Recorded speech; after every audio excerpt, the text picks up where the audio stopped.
In ancient Rome, was building a muscular or fit body purely for aesthetics, or was it a byproduct of their daily lifestyle, military training, and labor-intensive work?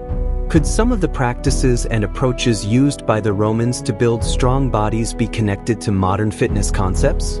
Here are key ways ancient Romans built muscular physiques. Before diving in this video, hit subscribe, like, and share. 1. Military training. Marching and running. The daily routine of a Roman soldier was a demanding mix of strength, endurance, and discipline, essential for maintaining peak physical condition. Marching up to 20 miles a day with heavy gear through rough terrain wasn't merely travel. It was a brutal workout that built both stamina and resilience. Every step, weighed down by armor, shields, and weapons, transformed these marches into grueling endurance exercises, hardening the soldiers' bodies and minds to withstand the pressures of combat. Strength training with armor and weapons. Strength training for Roman soldiers was integrated into the very equipment they carried. Wearing heavy armor like the larica segmentata and wielding the gladius sword wasn't just for combat readiness. It served as resistance training that strengthened their upper bodies. Training drills with these tools increased their arm, shoulder, and chest strength, preparing them to wield weapons with precision. Even carrying a shield for extended periods acted as weight training, reinforcing their physiques to withstand the demands of battle. Combat drills. Combat training pushed the soldiers' physical limits even further.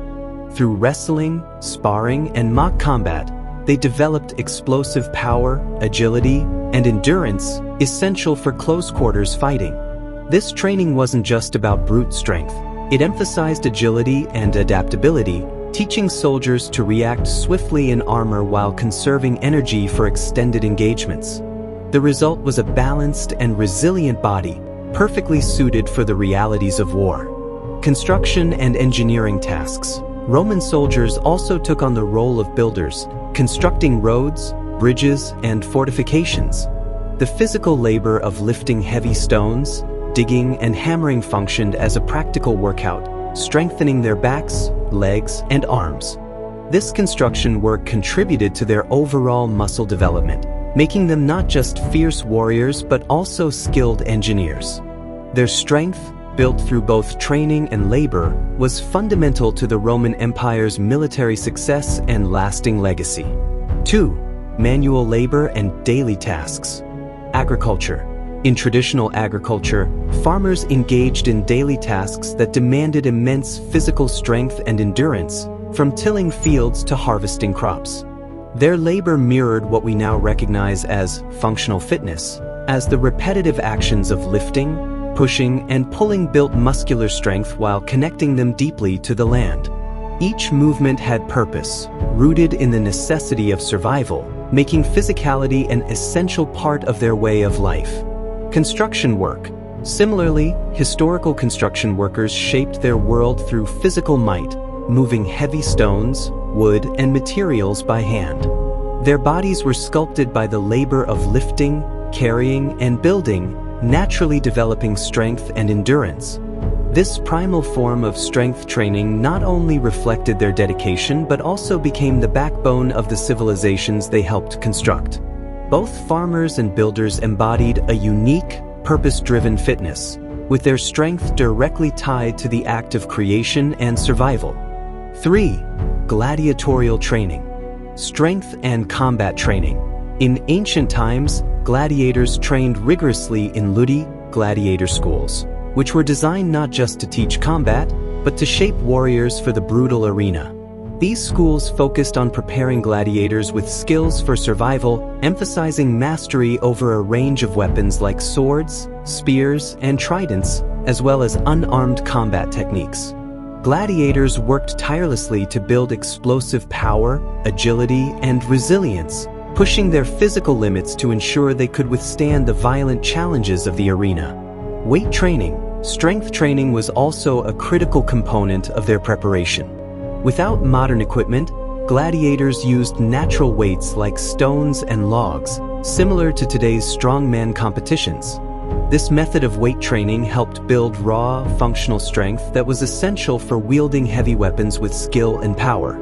By constantly lifting these heavy objects, they fortified their muscles, creating the bulk and endurance necessary for intense physical confrontations. Their diet, known as the barley men's diet, provided the high-calorie, high-carbohydrate intake needed to support their intense training. Primarily consisting of barley, beans, lentils, and grains, this diet differed from today's high-protein athletic regimens. While low in protein, the high-calorie approach ensured they had enough energy for endurance, fueling their bodies for long training hours and brutal battles. This diet was functional, designed for survival and sustained strength rather than appearance. Recovery and rest. Recovery and rest were also vital to a gladiator's routine.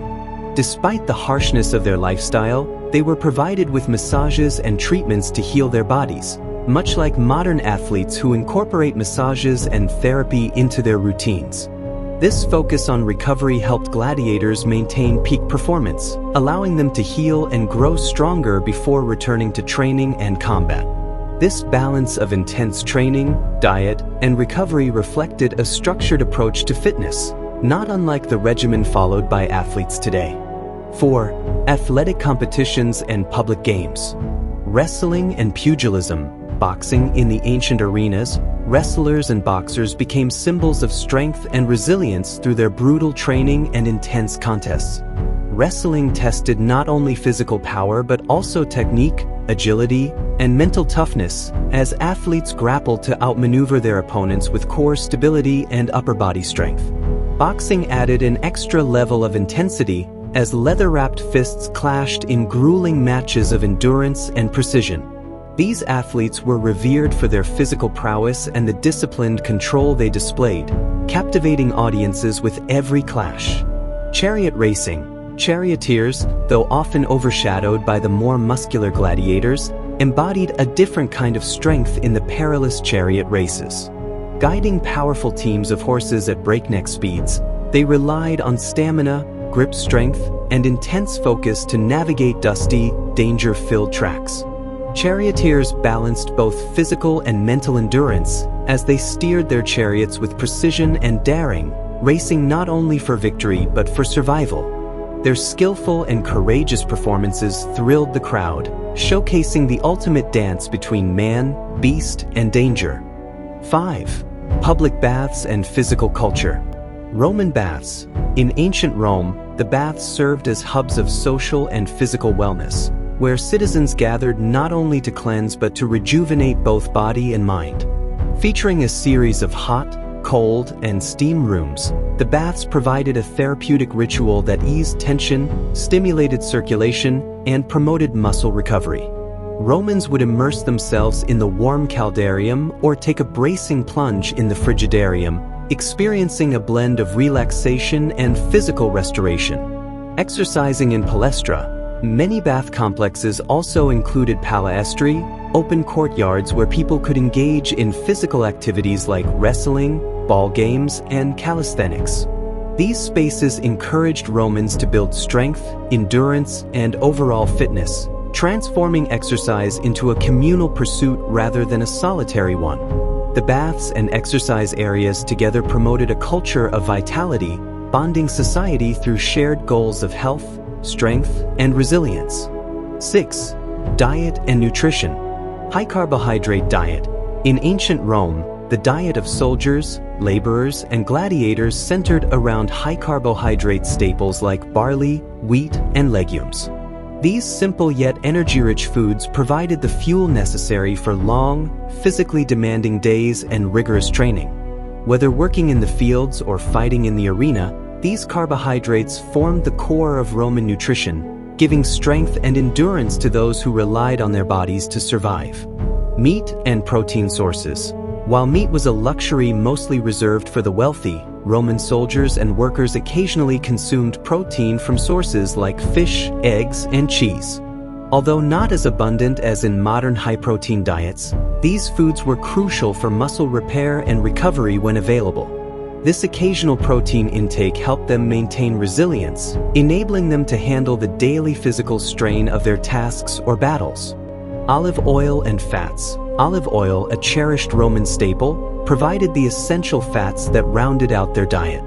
Valued not only for its flavor but also for its health benefits, olive oil contributed to muscle maintenance and sustained energy.